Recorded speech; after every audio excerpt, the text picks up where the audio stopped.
the $1 Million Mortgage Experience podcast.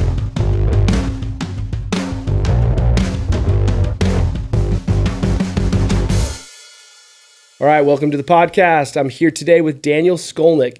He is an entrepreneur, respected developer, affordable housing leader, also founder of CEO of Atlas West Group. Welcome to the show.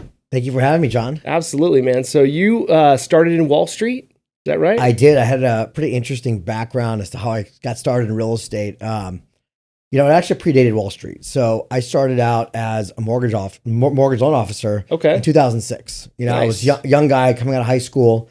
Perfect time. It was perfect, like you breathe on a mirror and you just breathe on a mirror and just figure out how to make money. If only it was like that. Right. I always had an issue with large institutions. Wasn't a great student in high school, and I loved business. And so I had a buddy who was making a lot of money in loans. Kind of showed me what he does. Said, great, I could do that. What wasn't crazy about going to college. Just again, didn't like the idea of having an institution, and I like to kind of live my life outside the box. So I got my real estate license when I was 18. Cool. Okay, it's 2006. Right out of high school. Right out of high school, and started as a loan officer. I worked at a small boutique loan company. Cut my teeth there for about a year. Learned how to do mortgages. Finally built up a little pipeline. It takes a little bit of time until you got some credibility, and especially as an 18-year-old, you're like dealing with someone's financing. 100%. Yeah, they're right? like, who's this kid? You're kind of fighting an uphill battle because you're a young gun and you're going up against many more seasoned people. But you look, through tenacity, a lot of hard work, figure out how to make money in mortgages. Yep. And I was also always a deal junkie. I love to do deals. I love the art of business. And towards just before 2007, so it's like end of 2006, I had a couple houses in escrow I was buying with a buddy. And at that time we were borrowing money from our real estate commissions, our mortgage commissions to put them together to build the houses. We didn't have any money. At that time it was all 100% financing. It was still, it was the heyday of. You were scrappy. We were being really scrappy, right? Yeah. So we're walking to work, and back then you had these crazy loans that paid, like premiums on the back end. The higher the rate, the more you got paid. Mm-hmm. We walk into work the next day. Interest rates are 13%. There's no rebates. The market's tanking, and we've never seen adversity before. Like, what the heck is going on? Wait, this is like late 2007? This is late 2007. Yeah. Yeah. This is now 2007, So it was the Lehman collapse. Yep. Right. And so I learned at an early age that adversity really does happen in business. Yep. It's not always hunky-dory or a bed of roses, right? Things change. And so that was really my first run with adversity in business, So it was a big one. It was a big one. 75 years in the making, smack right in your face. Smack in my face, right? Yeah. And so, this whole can't lose mentality was out the door. Right. We ended up not being able to buy those houses. Probably better, because then you would have foreclosed. Or it was a blessing. Yeah. It was a blessing. Yeah. We had zero down payments. I mean, we were young guns trying to scrap things together. And I was out of a job, right? So no houses, no job. I'm now and no pipeline. And no pipeline. I mean, there was nothing on the horizon. It was dismal. I remember those times for sure. It was. So I come from a family of immigrants. So I'm first generation American. My family's from Ukraine, and college was always a big thing for them, right? And I was the one fighting against it. My sisters all went to college. I was enrolled in school at that time, but I was taking it real slow. I mean, I went there through hesitation just to make my parents happy, but thank God, because look, the market changed, the world was imploding, and I kind of hunkered down on my studies. Being an entrepreneur at that time obviously was my dream, but there was no business to be had. The world was melting down every day. There was worse and worse news. So I was actually studying finance.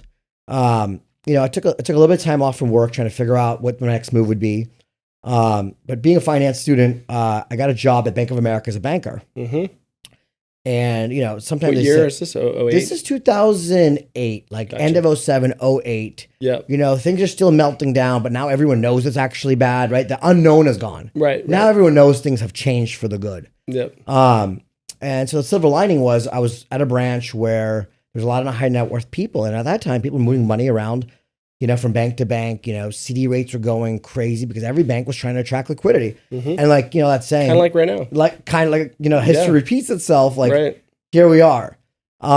So I had a great experience at the bank. I was opening accounts. I was advising on, different investments within the bank, doing referrals to wealth management. I was just ingrained in that, studying finance and doing this. Yep. Well, roll forward 6 months, 9 months, things have really settled down. And all of a sudden, flips are a big thing. Bank-owned properties are a big thing. REOs. Yeah. REOs, right? And through my contacts at Bank of America, I was able to get access to some REOs, which, having known who had money, where, and for how much, and what their plans were, Sure. it made it kind of easy for me to leave the bank and start selling real estate to these high net worths that wanted to do deals, right? And so that was really my first foray out of banking, out of mortgages, into real estate. Yep. And I was just a real estate agent. I was selling people deals, predominantly bank owned stuff, maybe some short sales. And then, look at anything, you get a little itch, right? You're like, well, if they're doing it, why can't I do it? Right. And then we started flipping homes. So I was finishing up my degree in finance. By this time I had a pretty decent sized operation flipping homes. We're buying a lot of properties every month, flipping them and turning them, right? At this time, we're still not buying anything on our own account. We're buying, fixing, flipping, right? Right. I ended up graduating with a finance degree. There was a textbook and a course I took on M&A and banking. And I said, wow, this whole world of private equity, investment banking, and Wall Street. I'm like, we're sitting here flipping little homes. These guys are buying massive buildings. And that looks a lot more exciting, And so I got that little tick of like, there's bigger and greater things to do. Sure. I had some savings coming out of college for my business. And I made the tough call to my parents saying, hey, I'm graduating when I think it was August. I'm moving to New York. Was it like 2012? 2012. The line kind of went Things silent. are starting to get a little better out there. They're starting to get better, but Yeah. it still wasn't, these It wasn't bright days. gangbusters yet. It wasn't Yeah. gangbusters. Occupy Wall Street was really strong at that time, Remember that, yeah. We didn't see it this time. We don't see it this time around, but back then that was a big thing, right? It was, yeah. The banks were still laying people off because they were the devils of the time, right? Yeah. The banks messed up. They got bailed out. Everyone lost money because of the banks. Obviously, this crisis today looks very different. The banks are strong. But at that time, Occupy Wall Street was still marching all over New York. I tell my parents, hey, I'm moving to New York. I've saved up some money and I'm going to get this lavish job on Wall Street buying huge buildings. Okay. I'm maybe 20, 21 at this time, right? Yep. I'm still a young gun. Probably had a little bit more arrogance than I should have. Get to New York and, I get a beautiful place in Soho. I've got my girlfriend there with me. And we're spending money like we were before, we're still going out, having fun. Right. Because again, that idea of like, hey, it's all good. Like we rebounded, like we know what we're doing. Well, it was pretty tough to get a job. Okay. I thought the next day I'd be on Wall Street, buying buildings. So isn't this like Occupy Wall Street where like kids were trying to get out of, they're getting out of college and then they have no job. They have no job. Right. Because no one was hiring. No one was hiring. Yeah. I mean, it was So a you bloodbath. experienced that firsthand. Oh, I saw it firsthand. I mean, I couldn't get interviews. I got to the point where I had a suitcase with envelopes with hand-addressed resumes, and I had to break in all the buildings to hand deliver these resumes because they weren't even accepting online. Like, Man. And I had the mentality like, look, I just told my family I moved across the country. Yeah. I gave up some success in San Diego. Like, I got to make this work. Right. And I went to great lengths to do it. And it ended up taking me about 6 to 8 months to finally land a job. Wow. And by that time, you learned some perseverance during that time. I learned some perseverance. I mean, I was running up and down Wall Street with a big backpack, sweating, breaking into buildings, trying to get a job. It was not an easy time. Man. Yeah. But I finally landed a job at a real estate private equity firm that was buying, large buildings throughout the country. Okay. And it was an incredible experience. There I learned asset management, acquisitions, really institutional real estate, right? That's I mean, cool. and I saw it in a light that I would have never seen in San Diego, just flipping little homes, right? Yeah, I bet. It was really then, I stayed there for about a year, and unfortunately they also succumbed to the pressures of the market. The company ran into some issues. They had to lay people off. They offered me a position which was not forward looking position. It was really more asset management. I like the acquisition side. I'm a deal guy. I like I like being in front of people, creating value. Yep. And so, kind of at a crossroad. I'm like, I got the experience I wanted. I'm also not someone who likes to be within an organization. I like to grow my own organization. And so it was a great time for me to come back to San Diego. I got the experience I wanted. And this was now 2013. I'm going to say about middle end of 2013. Came back to San Diego. reconnect with all my old I contacts. bet you it was like in the heart of winter too. You're like, fuck this, I'm Yeah, going of home. course. I'm going back to San Diego. Of course it was. That did not help. The weather never helped. Yeah, But yeah. I'll tell you, I think everyone in their 20s should go to New York and cut their teeth a bit because It makes you stronger, I'm sure. it makes you stronger. You see the world, in any You're other. not in a bubble like you're you not in a are. bubble. Or you're in a different bubble maybe, right? Yeah, but it's diverse. Yeah. It's challenging, but it's not, it's not challenging in the sense where it's a miserable life. It's just challenging that every day it's a grind, it's a hustle. You meet And everyone's that way, right? Like Yes. there's nobody just chilling at the beach, No. just doing that. They're all like hustle, hustle, hustle. the amount of intellectual capital I was exposed to left me so thirsty for more because every conversation Yeah. was somebody with a story from somewhere else. And that was And the incredible. bar was kind of set high, I'm Very sure. high, Yeah. yeah. Interesting. Yeah. So I ended up coming back to San Diego, and that's when I started my company. Back then, it looked a little bit different than it does today, of course. We came back. The environment was a little bit different. We were focused on building a property management platform, which then would grow into an investment and development company. But we really needed to hunker down, build the team, build an infrastructure. And the best way to do that was to have some recurring revenue.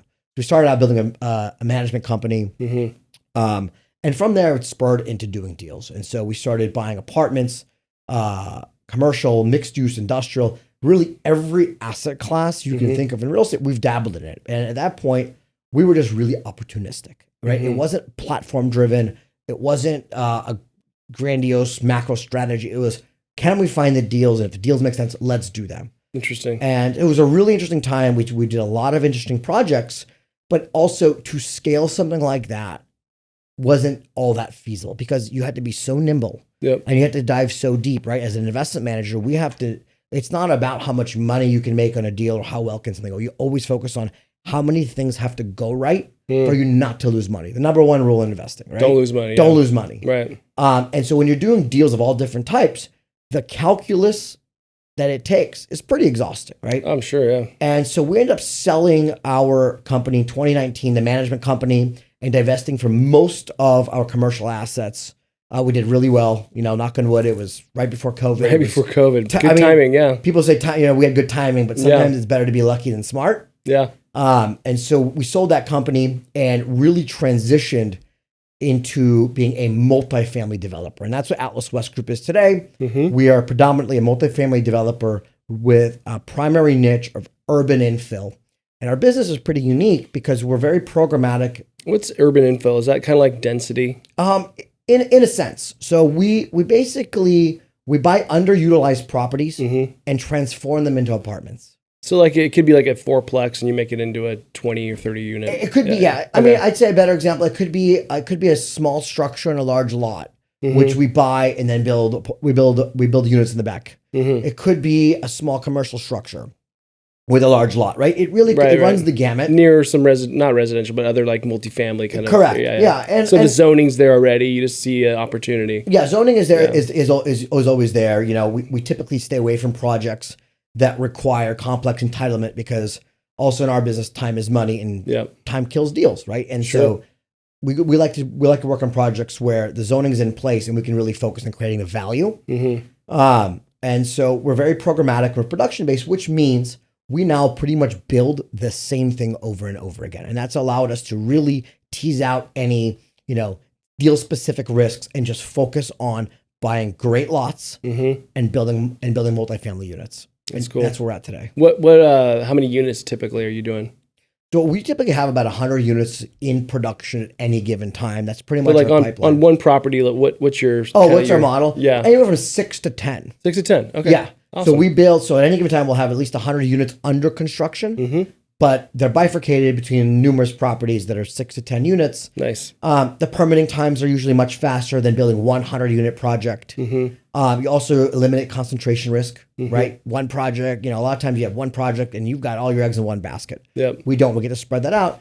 And we also get to bring on unique projects throughout the city versus just one neighborhood that can benefit from our projects. Yeah. Which for me is the exciting component because you get to work with various elements, but you also get to build beautiful buildings that people like because it's a proven recipe. At that point. Right. And it's always cool to like see something you like. Oh man, this used to be a little old tear down house, and now look at this freaking beautiful, 100%. not condos, but apartments or whatever, right? Yeah, I mean, I'll give you an example of a project we're breaking ground on next week. It was a 650 square foot 2-bedroom, which is a small 2-bedroom, okay? Yeah. On a 10,000 square foot lot.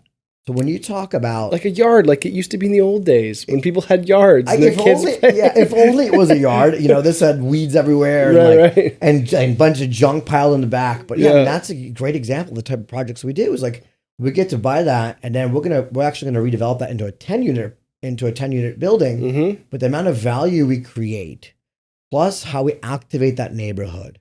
And also, look, San Diego is suffering from a pretty bad housing crisis. Yep. So that's why the density thing is a big play. Density is a big thing. Because they'll prove those right pretty quick. Like those types of permits get approved much quicker than, call it a 40, 50, 60, 100 unit building that needs to go through entitlement, Sure. So those projects that you mentioned that are, call it traditional multifamily, much broader spectrum, they take about 4 years from start to finish. Yeah, it's a lot. Long time. Yeah. And that's how that housing is locked out of the market for 4 years. Right. Our projects take about 2 years from cradle to grave. And so half the time, it doesn't cost less. I mean, when you're building something, the sticks and the bricks are the same. Right. But time is money, the carry costs, and all that translate into more affordable housing too. That's good.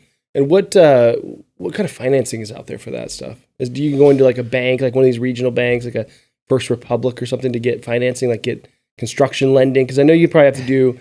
You got to tear the thing down, got to scrape it. Yeah. Then you got to get the permits, plans, all that stuff. But then you're going to get, a construction loan, and then you get permanent. Because I know you don't really flip. You just sort of, you hold, We right? hold, yeah. So you're going to probably get some kind of permanent financing. I know you probably use Fidelis for some of that. Use Fidelis for a lot of it. Yeah, we love Fidelis. Right. And then after that, you do the takeout with more of a bank, or is it more of an institution, or how does that? Yeah. So it's if I always say, I'm really loyal on the way in on a project and less loyal on the way out. And what I mean by that is who has the best pricing, right? Right. Like on your construction loan, on your construction loan and your acquisition loan, I'm really loyal to the people who have always been there for me. I'm not shopping them by a quarter point here or there. Why? Because the relationship matters. They're taking the bet on you as an entrepreneur, as a developer. Right. And so I value that. Right. And so we're really loyal on the way in.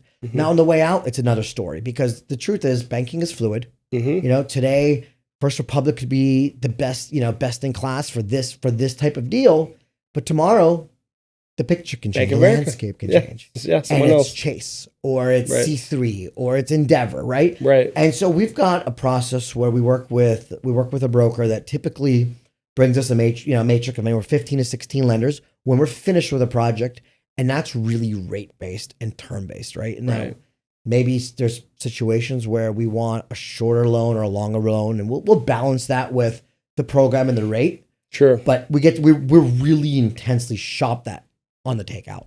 That's because good. You're not married to them for typically 5 years. Yeah, at least. Yeah, and then that really matters for your overall your numbers as far as investment return and all that. Because massive. That's where you're going to stick it out and make all the real money, right? 100%. That's cool. So what makes your company different than other apartment developers? Yeah. So I'd say my company is probably a great representation of my personality. I like to be out of the box. Yeah. Right. So most development companies they'll do a couple of projects, or they'll work in a particular geography. We really marry, tried and true construction practices, where if you look at the stuff we build, it's all been engineered to be efficient. So we've got, a certain amount of floor plans that we know work on lots in San Diego. We get to Tetris them in, right? Yep. And we know those are going to be built efficiently because we've got, I'll give you a great example, like where you put your bathrooms in your kitchen. Well, if your kitchen's over here and your bathroom's over here, it's not very efficient in construction, because now your wet walls are in different places. Sure. We'll set up where the wet walls are the same. And so by doing that, we're able to cut costs. We're also able to build faster. And a big part of what we do that's really different is we really get involved in the policy side. What do you mean by that? So we work closely with the city of San Diego and a couple other jurisdictions that we're working on passing some innovative housing policy on new programs, because, building multifamily has been around forever, right? Housing people. Right. But it was a very nascent industry until I'd say the last 5-6 years, where the housing crisis became an issue. Affordability really became an issue all throughout California. And the city really wants affordable housing. I mean, it's a mandate, right? They do. It's a mandate. Well, it's a state mandate, right? And so it comes from the state, gets pushed down to the cities. Most cities have some leeway into what programs they can or can't opt into. Mm-hmm. But look, San Diego's been a huge, huge winner of the pandemic. And I say that, not lightly. I get it was a terrible time. A lot of bad stuff happened. But look, it was a change agent. So where you see, negative migration throughout California, San Diego has tremendous positive migration. Right. So we need to bring on about 12,000 housing units a year to keep pace, not beat it, not for prices to go down. Just to keep pace. For us to keep pace, we're averaging about 4,500 new housing units a year. So if you look at that imbalance, things are broken. So, policymakers, this goes back to the Faulconer administration, really worked on creating some innovative housing policy where they took what the state has done and they went a step further. They were really leaders, now on a national scale. So we're in conversations with the White House and some programs that are looking to roll out nationally. We're in conversations with Newsom's administration on how we can further implement more housing throughout California. And so we get involved in those conversations. So we don't come in later and figure out, okay, what can we build and what should we build? We really understand what's good for a city, what's good to solve a problem, right? Because for me, it's like just doing something can be thankless. Like if tomorrow, the mortuary business was booming, I don't think I'd be developing mortuaries. It doesn't. Yeah, it's not exciting. It's not exciting, and it doesn't really solve a problem, right? Yeah, that'd be a bad thing to have booming, right? It'd be a bad thing to have booming, but and maybe that's a bad example. Everyone has to die, but just hopefully it's not more and more, faster, faster, 100%. Right? And so that's not our business. That'd be bad for real estate too. So our business is really about marrying innovative housing policy with creative construction practice, and that's how we're really different, and we do that well. And that's cool that you're like drilling down into programs that the state and the city, the county, whatever is putting in place, because I'm sure that helps from a financing perspective, or even from just a profitability perspective, because if the city wants that, and they'll help move faster, time is money. But also, I'm sure there's programs where they maybe subsidize certain things. I mean, I'm just guessing. Great question. So traditional, a lot of what we do has an affordable housing component. Yep. Okay. We are the first developer in the state of California to do what we do with absolutely zero subsidy. So we take no public money. And the reason we're able to do that is because the legislation has changed. You can build them faster. You can save costs on doing that. And therefore, you don't need public subsidy. And that's a big thing, because once you get into the public subsidy world, you've got more hands in the pot. Okay? The project takes longer to do. They get more complex. And the average... Ask more questions. Yeah, it opens up that can of worms. Yeah. And I'll give you a great example. The average affordable housing project that has subsidy takes at least 4 years to get permitted and end up costing about $500,000 a unit. Wow. Okay? It's supposed to be affordable. It's supposed to be affordable. Now, the reason it is affordable because it's subsidized. Right. Doesn't mean it's more efficient. Kind of like how the insurance companies, and the pharmaceuticals, it just costs more. It costs more now instead of being more competitive. Correct. And now, who picks up that tab is another story. The taxpayer. The taxpayer, right? Yeah. Someone's picking up that tab, so it's not necessarily good for the greater people. No, it's just a racket. Yeah, so we deal with projects with absolutely zero public subsidy. We're able to do that through policy work, and we're also building half the time and half that cost. And so they pass kind of on to you more speed as a subsidy. Totally. So you're getting to, and so they're just approving it quicker, right? Yes. And they're saying because you're doing this type of. And you're not asking for money. We're going to just approve these plans quicker, let you do your thing, kind of stay out of your way. That's exactly it. That's cool. That's a cool model. It's a very cool model. Had you stumbled across that, or are you guys kind of masterminded that? Or I mean, the policy was spearheaded through, legislators, right? It was staff and elected officials within the cities and counties and, in some form, the state. And I think you said Faulconer? It's specifically in San Diego. Right. Most of our innovative housing policy started spurring out of the Faulconer administration. Now, Gloria's administration has taken that. They've done extremely well with it. They've even turbocharged some of it, right? And they've doubled down on fixing this issue. But yes, I mean, it predates this administration. However, we get involved typically, through the implementation of it, because policymakers can come up with a great idea.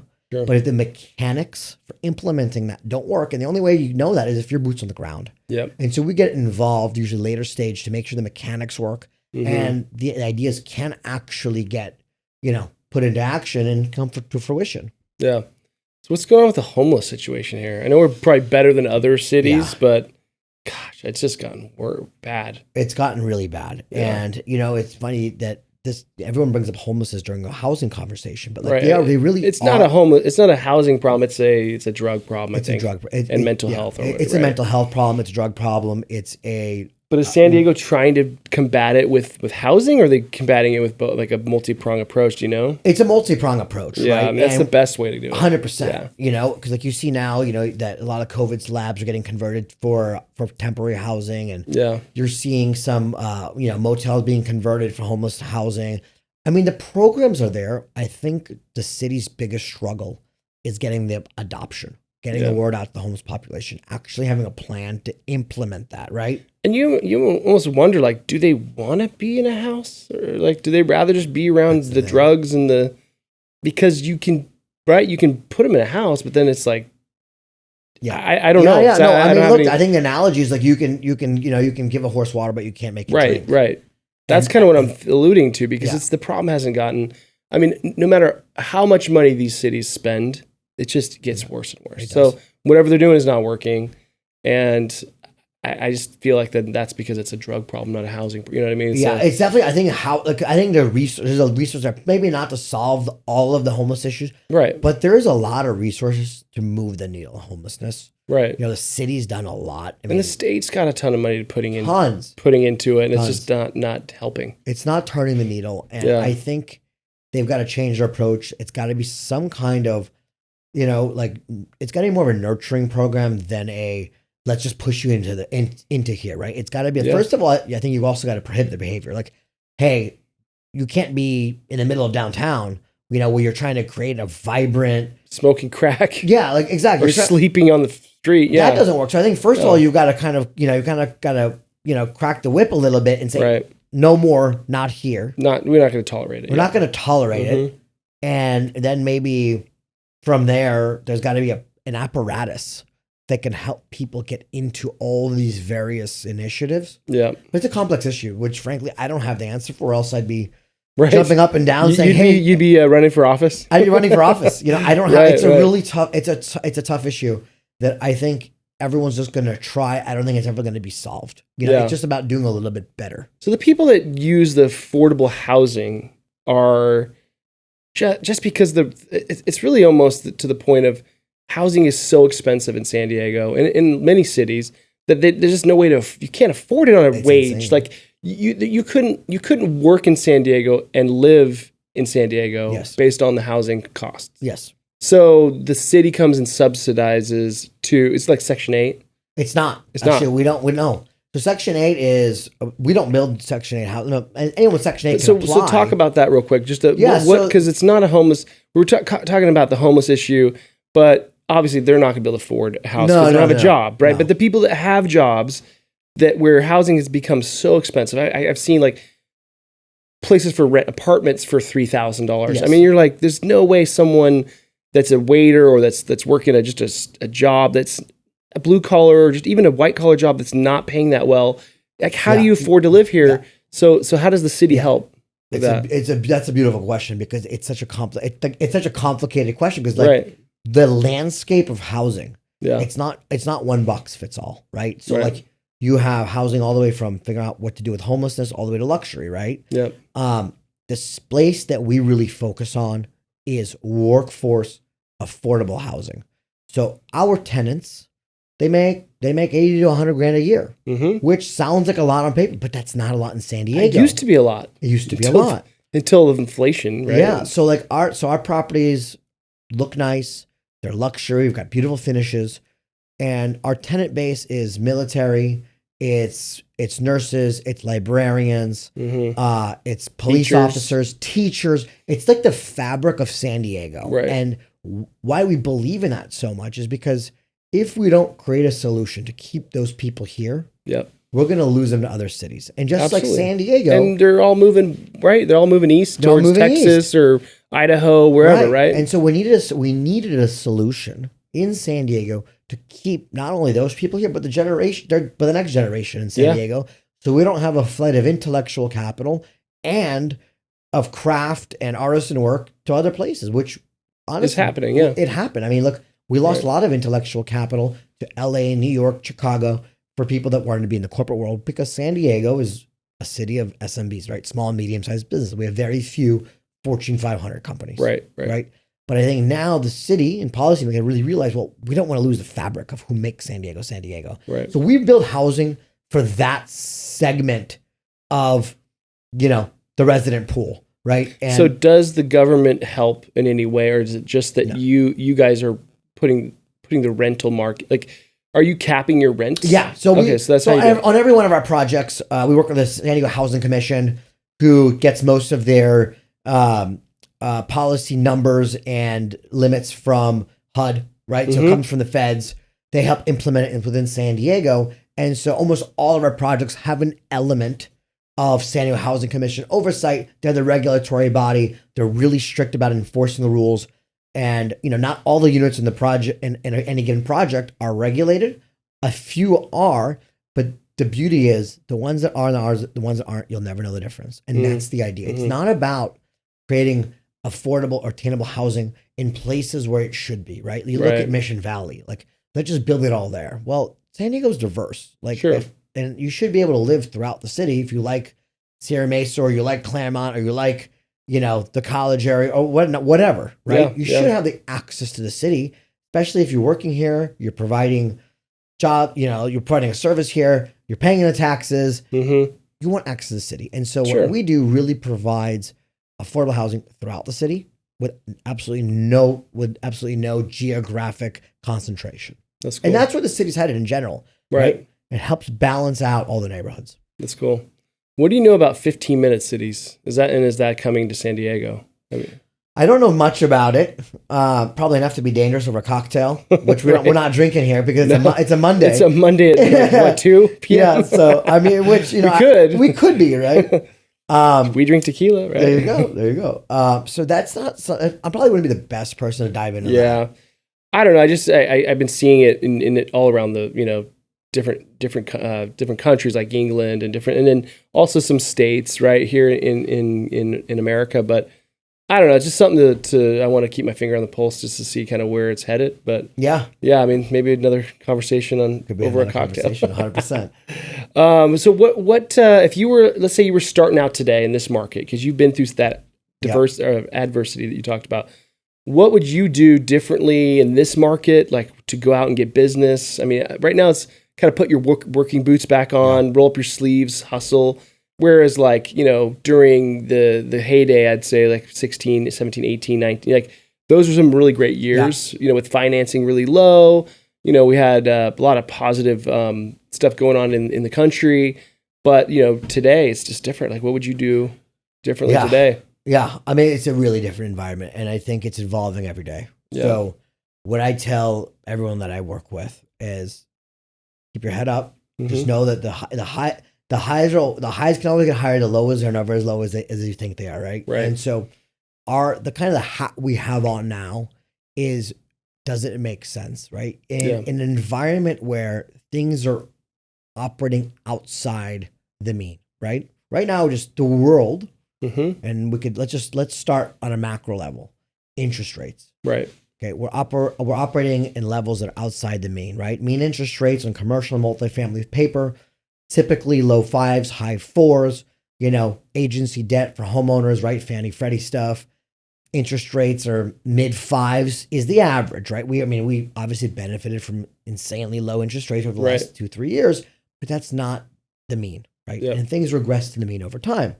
And so given where interest rates are, the general political environment, right? Things are fluid right now. We're going to be heading into an election season here in the next 6 months. We're going to be hearing a lot about that. And really unemployment, right? I think that's the next big thing to really focus on. And that's something we haven't felt yet. So what my general, philosophy is, look at things does it make sense, right? Forget the bubble we're in. Forget the macro. can you isolate a transaction, a deal? Does it make sense? Because do you need all these other things to happen for it to work? Okay, so I think that's where we start first. Yeah. In any conversation is just in times of uncertainty, focus on things that just make sense, that are clear A to B. But to touch a little bit on the macro picture, I think that things are going to evolve drastically because we've had QE now, quantitative easing for way too long, right? Interest rates had to go up. Everyone knew that. No one knew how much or how fast. Interest rate, fast. It went fast. I mean, it was a hockey stick. Lightning speed. It was unprecedented. And we were feeling it. The street was feeling it. Investors were feeling it. Main Street and Wall Street was feeling it. But it wasn't a change agent enough. Okay. I think this banking crisis that we just experienced a few weeks back, which is far from over, I think we're going to see some bad news before we start to see good news. Although I think that the Fed and the administration did a great job stepping in and making sure that they're not bailing out the banks or just bailing out the depositors. Which is a fundamental difference from past issues. But I think that was kind of the 1-2 punch is we now see blood in the waters, right? That spooked both Wall Street and Main Street. The mom and pops are talking about it. They feel it now. And I think that the hammer over the head of our steam economy over the last 3 years is really going to be unemployment, which is going to also be a lagging indicator like interest rates. I mean, you look at, Wall Street Journal, but turn on a news channel, we're seeing not a couple hundred, we're seeing tens of thousands of people being laid off. And we're going to feel that probably over the next maybe 4 to 6 months when severances burn off, unemployment, they start to burn through some savings. And so credit cards start getting maxed. The payments are going up. So I definitely think we're in a evolving situation economically. I'm a big believer that things always regress to the mean. You just got to hold on long enough. And if I was starting in business today, I would watch very closely to the people that were in it in the last recession and see what their strategies were. How do they pivot? What deals do they make? What are they doing each day? What are they doing each day? I think it's going to be really important to... It might even be smart to get a mentor right now, like someone who's gone through something like this, 100%. Right? And just listen to them. And maybe whether it's a podcast like this or whether it's just, someone in your office that's got gray hair and they're like, oh, you went through 2008? Oh, cool. Yes. Like, what are you doing right now? What do you see? And just being a sponge, right? Like learning and listening and then kind of modeling what other people are doing. Like to know what you're saying. Yeah. I mean, because it's very hard to innovate in an environment that's changing because nothing is the norm. Right. And I mean, you mentioned mentor. Look, I rely on mentors tremendously, and they may not even be in my industry, but they've been around for a long time. Right. The gray, you can't discount the gray hair. Right. Time is everything. Or the no hair. Or the no hair. I mean, exactly. Or the no hair. Because that's also stress sometimes. Yes, 100%. And age, right? What about just like learning to invest, right? Everyone's talking about, do we invest in crypto? Do we invest in, these cloud deals or what they call crowdfunding? Crowdfunding. Right, like crowdfunding. And, people are looking to put money to work because, let's be honest, people have some money saved, right? But they don't know what to do with it, and they know that it's evaporating with inflation. 100%. So, like, what's your advice for someone that's just saying, like, should I put it in crypto or should I in a Dogecoin or what? Exactly. Right? Like, that could be gone in a vapor too, right? So it's like, I love hard assets and I love, real estate for a number of reasons, especially because of inflation. It usually does well. I mean, you never know, but, we have a housing crisis. We know that. So it's like, if you invest in real estate, it's usually a good bet, Obviously not in 2008, it wasn't, but 2007, that wasn't a good bet, but I think we're in a different fundamental place now for real estate. Still has some safety, a lot of safety, and historically it's safe. Yes. But like, what would you do? What would you advise someone that's like young trying to get into investing? Right. I would start first and foremost is I'd stay in your lane, right? I would do. What if their lane's like working at like McDonald's though? Okay, but everyone has a friend. Right. Everyone has someone they trust that isn't doing that. Yeah. So I wouldn't go too broad, and I wouldn't put all my eggs in one basket. So if I'm, if I've got a day-to-day job, I know nothing about business, deals, investments. Right. Well, I would make it, my job to find someone that does and try to invest And alongside see someone that's them. been successful, right? That has been successful, because it's so easy to get lost in the trends, right? Mm-hmm. And look, And that's how you can lose big. Like, you lose big. I mean, when First Republic dropped that one day, I was like, oh, I'm going to buy some stock. And then poof, it went down way more. Right? Like if I put in some money that I couldn't afford to lose, I would have been so sad. 100%. Yeah. Right. And so I think if people really just focused on investing in things they know, or with people they know that know what they're doing, Sure. it would shortcut a lot of pains, because everyone hears a trend. Oh, it's Bitcoin. Well, they just jump in and they don't know enough about it, and poof, it's gone. Right. Right. But had they have found a friend that is a professional trader in Bitcoin, knows how to hedge some of the risk, mitigate some of the unknowns, maybe they would have been better. And so that's my point. It's like, I think everyone needs to stay in their lane and not get absorbed in the next shiny silver thing, because it's not always better. Right. And you don't have to be like, oh, like the smart. I mean, true. Just be humble and go, I don't know what I'm doing. Yeah. And this person seems to be successful. Let's put some money with them, or ask them like, hey, what are you doing? Can I mirror you, or can I give you some money to invest? 100%. Yeah. And you see that often. It's funny. It's two industries that everyone thinks they're professional in, even though they may know nothing about it. Right. It's real estate and crypto. All of a sudden, everyone's a professional. Right. Because they watched all those TikTok videos. There's TikTok. They saw a show and they learned it all. But here's the devil's in the details. It's all in the nuance that you don't know. Right. Yeah. And that only time and experience shows. And so, when I invest outside of real estate, I only do it into things that I have access to through my network. Yeah. Like, I may hear about something that sounds so great, but if they're not in my network, I'm usually not doing that deal, because I don't know it and I don't trust that other person. Right. And that helps really keep things within at least some level of standard deviation of understanding. Where can things go wrong? You still lose, but you have a much slimmer chance of losing. You've got some rails on there. You got some for the most part. Some rails on there for sure. Yeah. That's good. So I think that's probably my advice, which I didn't take early on in my career. I learned through School of Hard Knocks, but now having gone through it. Yeah. That's what I would share. Do you take on capital from? We do take on capital. You do? Yeah. Okay. So if someone wanted to reach out and invest with you, they can. Yeah, absolutely. Okay, cool. Yeah, we take on capital. We partner in a lot of different projects. I like to get my network involved. I also think it's great when people have a stake, within their own city or from outside the city that want to do deals. And so almost all our projects have people involved in them. That's cool. So you've talked a little bit about your wins, some of the wins and some of the, maybe, I don't know about the losses, but tell me a story about a deal that went south. I love hearing like failure stories. Oh yeah, deal that went south. Because that's how we learn, right? Yeah, it's like through failures. But what was probably the biggest lesson you ever had, like in a real estate deal or any kind of deal? I'll talk about a real estate deal.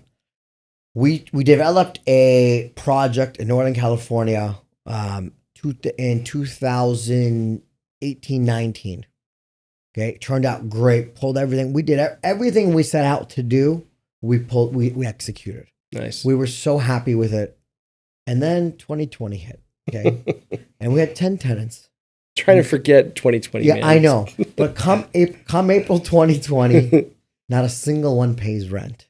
Okay, so it doesn't matter how beautiful it was, how much we did. You like knocked it out of the park, got it fully like all the tenants. We leased it out. We did everything, but it didn't matter. Yeah, and that was a big kick in the cojones, because I learned that like you can't plan for everything, and you have to plan for the worst. And that really opened. How do you plan for that, right? Like, how do you plan for a COVID? You don't plan for that. You can't. But you have cash. You have cash reserves. Yeah. You have reserves. Right. You have good relationship with your lender in case you've got to go to them and say, hey, listen, something I couldn't have calculated happened. Right.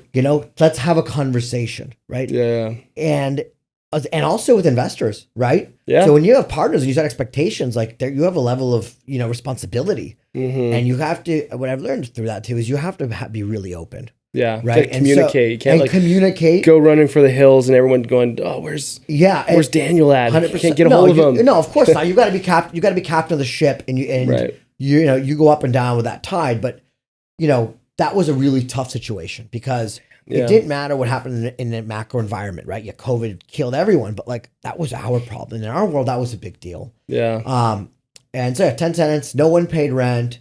It was a lot of phone calls and visits to the project, trying to figure out everyone. All of a sudden, you become an expert in everyone's business because you're like, all right, well, where are your revenues? Where are your expenses? Like, tell me why you can't pay rent. Right. You're like, we know you just got a check from the government. right. And so if you're working through all that, Right, you're like, right. well, let's get into the details then. Nope, like, let's work with what we got. Did you have any like thoughts of just booting them out? Or how did you, I mean, did you have to threaten them a little bit? Or I mean, there was definitely some tough conversations, but like, you know, what you don't want to do is someone to call you don't want to say something and someone call your bluff, but there's no one knocking on your door. And they're all going to share that, like, oh yeah, he's just BSing. Right. They're not going to kick us out. Yeah. Right. So you got to be like pretty tough. Yeah. And I think at that point, right, in any business, there's time to be tactical and time to be strategic. Right. At that time, it's just tactics. It's just, let's get down and dirty. How can we make it work? And one at a time. Started paying. We start right-sizing the ship. But I'll tell you, it was a really difficult time. We had to go back to our lenders and have those tough conversations. We had to go to our partners and have those tough conversations. You know, we had reserves. Yeah. But we're not going to have distributions until we figure out where the ship is headed, right? Sure. And no one likes to hear that, especially when there's other uncertainty happening in their lives, right? Yeah. But we went through that, and, you know, I get to share the learning lessons is, you know, have great relationship with your lenders, have great relationship with your partners, and don't assume everyone knows what you're doing. It's important to share the journey. Yeah. Because people will appreciate it. And when you just deliver something, you know, tied up in a bow, but you were silent, they may not understand what it took to do that. Sure. They wouldn't appreciate it. Yeah. Or their mind may run, like, what were they actually, you know, what actually went wrong? And so the communication, the transparency, Right. and damn, a lot of tenacity is important when things go wrong. I think that's good lesson all around. Like, I mean, if a mortgage deal is going bad, or if there's some issues, right, just to communicate with 100%. your borrower, with, you know, whoever's on the other end, versus like kind of retreating and it just gets worse and worse. But if you just communicate, everything's gonna generally be a little bit better. Oh, than, yeah, big time. Yeah, it's hard sometimes when things are going south to actually be bold and brave and, you know, and just deal with it. That's something that not everyone has, right? I mean, but you have to dig down deep and go, fuck, I'm going to do it. I'm going to do this. Yeah. And you got to be vulnerable. Yeah. And that's the hardest part for entrepreneurs. We're used to winning. Yeah. And we're used to facing adversity, usually alone, right? Yeah. Or maybe you've got a partner or a board, but usually it's, you know, you take the heavy on your shoulders. You're taking it on your shoulders. Right. And it's not natural to be vulnerable and to say, hey, there's a problem. Maybe I want to get your input on it. Yeah. And I think it's really important when things go south. And that was a big, you know, I'd say aha moment for me, you know, in our firm when, yes, it was outside of our control, but our job is to be in control. Yeah. And we had to navigate that. Yeah. So you said earlier that you were, I think it was first generation or second generation? Yeah, I'm first generation. So coming here, you know, from Ukraine, you know, for your family wasn't easy, I'm sure. Leaving their like origin, their culture, their everything, right, to come here. So do you think you learned some of the tenacity and just the ability to survive from your parents? 100% from my parents. You know, we were first generation here, and my parents came here. Really, they had nothing. They came with, at that time, you know, they came with their parents, but they had nothing. They had to learn the language. They had to, you know, build a life. Yeah. And it was tough for them, you know, and now, you know, thank God everyone's healthy and successful, and you know, but they never forgot that. And at that time, the reason they left Ukraine was we were Ukrainian Jews. We were being persecuted, and basically said, you know, it's time to get out. You know, but they ended up in America, thankfully, but we could have been anywhere, you know? And so it's funny now with the internet, we're reconnecting with some relatives in different parts of the world, and you learn that, you know, it's not all hunky-dory, right? You got to get a little bit lucky in that journey. Yeah. Some of them didn't go to America. They went to Europe or whatever. Yeah. But I'd say a lot of my tenacity comes from those values my parents instilled in me, is that, you know, when things are good, appreciate them, but also prepare when things turn. Yeah. You know, nothing is always good forever. Just bumps in the roads. You just have to, you have to be prepared to hold on to that.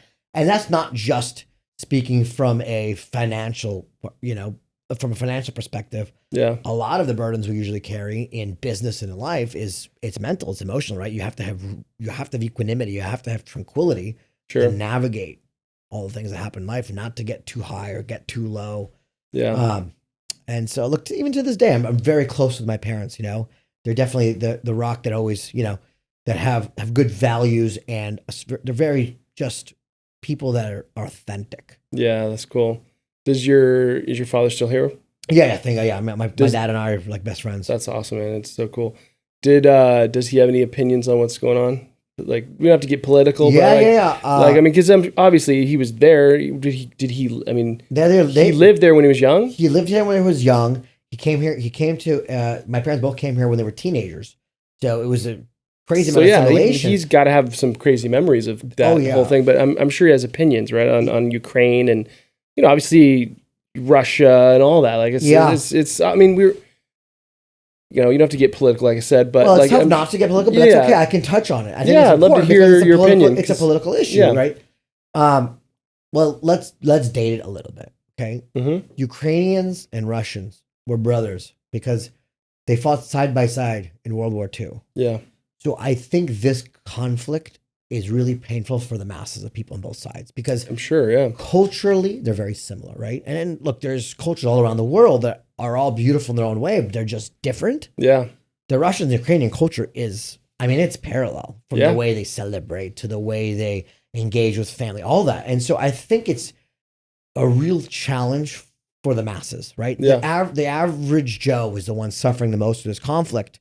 Our family's view on it is, it's pretty simple that, Russia's an aggressor here. Yeah. And it's unmerited, and it's going to be a very difficult war, I think, to end. Yeah. Because how does it end? I mean, how can you end it? In a chess match, you can game theory it out. Sure. I mean, I've done this with I've done this with my family, with friends. We've talked it out. I've not once heard of anyone a good solution, right? Yeah. And so it's really sad because the people that live there in the countries, they're the ones suffering the most.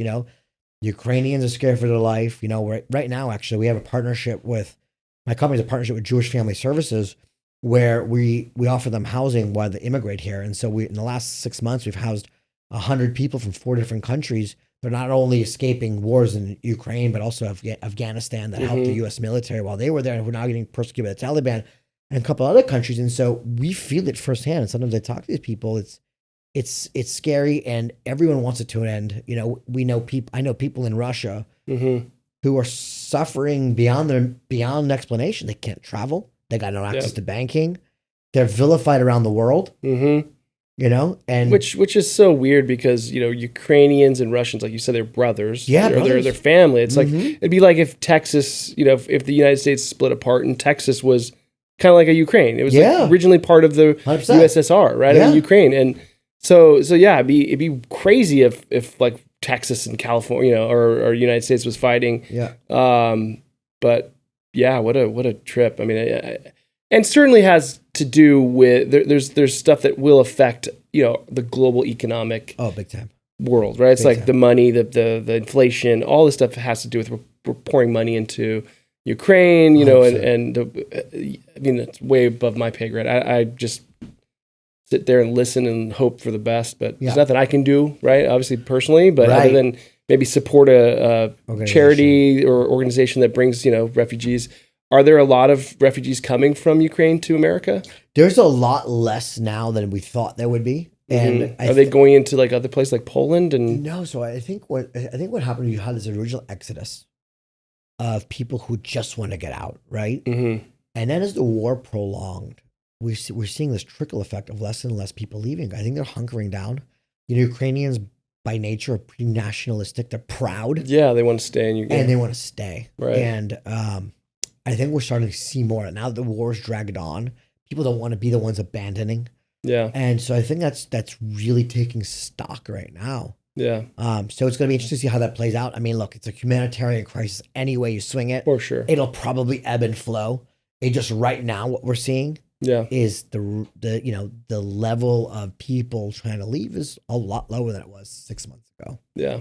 Just makes you appreciate America, what we have here, like as far as like ability to start a business and be able to start over. I've heard so many stories of people who have come here, didn't even know the language, got into the mortgage business or whatever. They learned, things, and then they were able to be so successful in life. So it's 100%. like, obviously there's other countries that you can do that as well, but like, it just makes you so great, grateful for the ability to, to do that, the democracy and, like, I don't know. We live in the best country in the world. I mean, that's why people from all over the world want to come here. I think it's, every country probably has its uniqueness, right? And I'm sure you love culture. Culture. I know you like to travel. I love Mexico. To travel. When you said America's best guy, I was like, Mexico's pretty good. Yes, for its own thing. But go start a business there. I know. I can't imagine. Really Yeah, I tough. can't imagine. Yeah, it's really tough. So when it comes to being able to be an entrepreneur, start a business, and I think what's made America such a business powerhouse is that the rules and the goalposts don't move on you. Yes, there's politics, there's regulation. We have a really robust legal system. Right? Yeah. And so if you do X, Y, and Z, the goalposts aren't moving on you that much. Sure. Yeah, of course, we know the environment's fluid, but tomorrow the government isn't way better than most places. Yeah, way better than most places. I think that's such an important element because there's enough uncertainty in business and in life. That you want to at least cement some things that you can leapfrog off of. Where do you think the economy's going here, 2023? We're at what's April 4th today? 3rd? Yeah. I think that 23 is going to be a good year for tequila because it's always a good year for tequila. I know, but when you celebrate or when you're sad, tequila can be a friend. But right. No, in all seriousness, I think 23 is going to be a change agent year. I think we're going to see some more blood in the water. Yeah. Like I mentioned, another rate hike, you think? I certainly hope not, because look, it's such a lagging indicator. We now have a banking crisis. It's on our hands. It's far from gone. Unemployment's gonna go up, and it's on its way. I mean, it's a lagging. Yes, it's lagging, and that's why I say I think 23 is going to be a tough year on a macro level. If for the real estate and mortgage industry, just to dive into that a little bit. For the real estate industry, I think it's going to be a decent year. Yeah. Inventory is an all-time low, specifically in San Diego. We've got 2,100 properties on the market. In a healthy normal market, it's usually north of 6,000, 6,000 to 7,000. People don't want to give up their low rate first. Boom. Yeah. They don't. And so we're not seeing that fracturization in prices, and you're not seeing this panic. People have 30-year loans. And they're affordable. Yeah. Like for them, it's like they can afford that loan. Yeah. But if they move, they can't afford because it's a new loan. 100%. So this created a gridlock, I think, in real estate. A little bit of a gridlock, yeah. So I think for people, investors, developers, deal makers in real estate, there's going to be great opportunity because you're going to always see that in situational distress or situational opportunity where, deals make sense. Mm-hmm. And I think now that the environment has shifted, it also gives people some footing to negotiate. And, everyone knows that we're not going up and to the right now. Sure. And so for the real estate front, I think it'll be a decent year. I don't see valuations plummeting, regardless of what's going on in the macro environment. Inventory is just you can't have plummeting unless there's like either a panic sale or everyone starts deciding they want. Now I could see where in some second home areas, ski resort towns, it's like, should I sell my second? Should I sell that house? Like I made some money on it. Should I list it?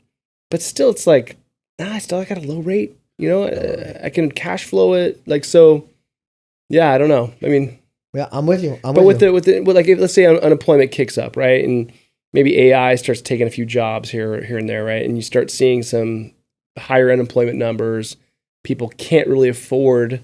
I mean, maybe they have to sell their house and then move back in with parents. Like that kind of stuff could happen. But then does that make more of a normal market? Because it's sure not normal. Well, I think normal is changing drastically, and for sure. I think we're going to see that, and I think that's going to probably, it'll create some opportunity. How it all shakes out, I think it's tough to say. Yeah. And I think it'll be an okay environment for real estate investors, developers, people that are doing deals in that space. I think people in the mortgage industry are going to really have to bet on the right clients, right? And and if I was in the mortgage business, I would top grade my customers today, because how do you do that? Well, I'll tell you. So how do you do that? You focus on the people that need the deals, not want the deals. Because if the amount of work it takes today to get a deal done, from the underwriting perspective, the banking perspective.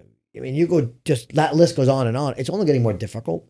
And if someone's going to shop you over a quarter point, it's just not fair, right? You work too hard for that commission.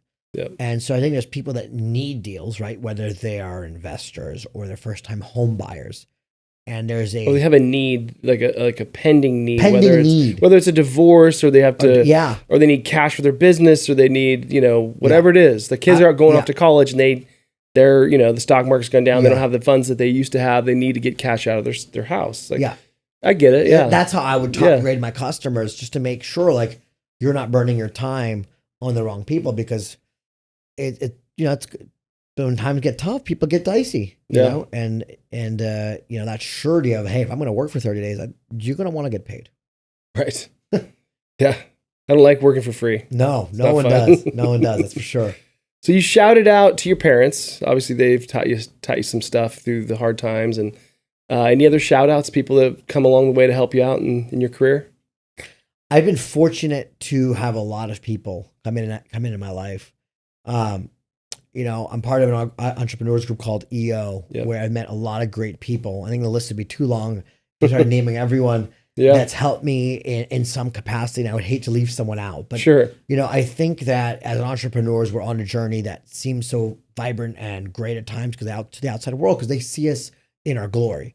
When the project, the business, the deal, that gets done. But the path there can sometimes be very lonely and very difficult. Yeah. With a lot of untold stories. So I would shout out that anyone that's in the business world to join some kind of group where they can have some camaraderie and have a sounding board where they can be authentic, they can be vulnerable, and also those people take stock in your success, right? It's always more fun when you get to a point and there's people that were cheerleaders, but then also saw you at a time when you weren't at your best. Absolutely. Yeah. That's huge. Surround yourself with good people. Yeah. I'd also say probably the most impactful book I ever read was by Ayn Rand, called Atlas Shrugged, which again, I'm not going to get political, and that's not why I mention it.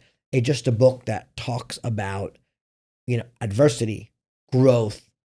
It marries life with business, and there's a lot of learning done through it. It was written by a Russian Jewish author who grew up during communism, right? And so she saw the perils of the world. And is it a movie or a TV show about that? They made a movie out of it. Okay. And I'll tell you, the movie kills the creativity in it. Yeah. I don't know how, when you read a book, I kind of dream up the characters. Yeah. Everyone always says the book is way better, right? Book, the movie kind of shatters the larger than life feeling some of the characters had. Yeah. So I'd recommend the book. It's a tough read, 1,000 pages, like it's a big one. It's like a big Bible. One. But it's a really impactful book, just because it's written by someone who grew up in a time that was so uncertain, and it takes you through those trials and tribulations. Interesting, yeah. And there's a lot of wins, Yeah. And look, in the end, it's we talk about people get really fixated on the present and the bad news, and I think it's important to also have your head above that, right? Like, understand it's all happening, but that is the norm. Like, there's always something. There's a crisis somewhere, and like, if you just get lost in that, you can have a pretty negative overall. Oh, if you sit there and watch news or like read even like just social media, TikTok, all these things, they can weigh on you. Sometimes you just got to just blast some music and roll your windows down and just stop thinking about all the nonsense and crazy stuff in the world, right? And 100%. then read a book like Atlas Shrugged. Yeah, I will also say I would add one more thing. Yeah. Who's in your life at that, through your journey is really important. Like, my wife is so supportive of who I am, and she's that sounding board. And so I think that's cool. Who someone dates, who someone's married to is so important, because when you come home at night and you want to share something, it's important that person has a real opinion. They're supportive of you, and they understand that there's a sacrifice between business and family. And that's the barbell we all have to play. Being alone sucks. Mm-hmm. But it's hard. Like, being married's hard, right? Oh, yeah, everything is challenging. It's challenging. So, but then it makes it worthwhile, right? 100%. They say nothing great is ever, easy, or nothing worthwhile is ever easy, right? Yeah. Because you get through it and you're like, God, you look back on your however many years you've been married and you have the kids or whatever. It's like, God, we could have lost all this if we would have just said hell with it, but like we worked at it. It was hard. Yes. But, so not everyone's lucky enough to have a good partner or find somebody like that. So it's, again, just gratitude, right? Just that, you have a good 100% wife and sounding board, and knowing that nothing's ever perfect, but you yes. gotta work at it. Ever are. Right. But gratitude and abundance. Absolutely. Those are really the two big values I live my life by. That's cool. Abundance is at the forefront. And sometimes it doesn't always work out. Sometimes I give too much and don't get, and you get burned sometimes, but you have to be okay with that. Yeah. Knowing it'll come around later somehow. Absolutely. If you're just too tight with your hands and not giving back or anything, something about the abundance is like what you're giving, and then, usually it reciprocates somehow, whether it's through the world, the universe. Yeah, absolutely. I think that's huge and key. And plus it's rewarding what's the whole thing? It's better to give than to receive, right? Like you get more reward. That's my personality, 100%. Yeah, like there's something cool about, doing that, like especially when it's people you love, right? Yeah. Like I don't really care about getting presents, but like when I see, when I give someone a present, it's fun. It's fun. It's fun to get to see the reaction. Yeah. You know that you made an impact. When I was a kid, I loved presents. Of course. Who didn't? Who didn't? Yeah, that's cool. Now for me, it's about experiences. Like it's the material stuff isn't like I can get a present. That's great, but like for me, it's the experience with the people I love and the people I care about. So I have a TikTok, and we were talking about it earlier, TikTok. But I'm on this TikTok algorithm sometimes where a person will come and like give, like he'll act like they're either homeless. Like, do you have $1 to spare? Have you seen this? I've seen that. Maybe on Instagram. Do you have $1 to spare? And they're like, sorry, no. And then another person's like, and then it's like some poor person gives him $1, and then he gives him back like 1,000. Yes. And it's like the shock, the tears. It's like there's something cool like to see when people give like that. 100%. It's I don't know. It's pretty rad. You never know. You never know. You never know what's going to happen. Yes. And usually those people are like, oh my God, I didn't know where I was going to get rent this month, or, I lost my job, and then they're crying. You're like, hopefully this is honest. Like, hopefully it's a true thing. It's not like actors, right? Like, I think most of them are true, hopefully. But it's always cool to watch those, and it is. Makes me kind of like want to give back somehow, like in different ways, right? Like, which we have things we support charity wise, but like, it's just cool to see people do that on a day-to-day basis, and it's rewarding. It is big time. Totally rewarding. Time. Awesome, man. Well, I appreciate you coming on. Well, thank you for having me. It's been super fun, and it was a blast. Getting to know you, and I didn't know I didn't know your family's from Ukraine. That's cool, and different perspective on all this stuff. So, thank you guys for listening. Thank you for being a part of this podcast. Please like, share, tell your friends about us. We're not going to grow unless you tell them. So please do that. Share the videos and the podcast. So thanks again for watching. Check out Daniel Shkolnik here. If you want to invest with them, reach out to him. We'll put like a link down there for everybody. And thanks again for coming on. Awesome. Thanks for having me, John. It was awesome. See you on the next one. The $1 Million Mortgage Experience Podcast.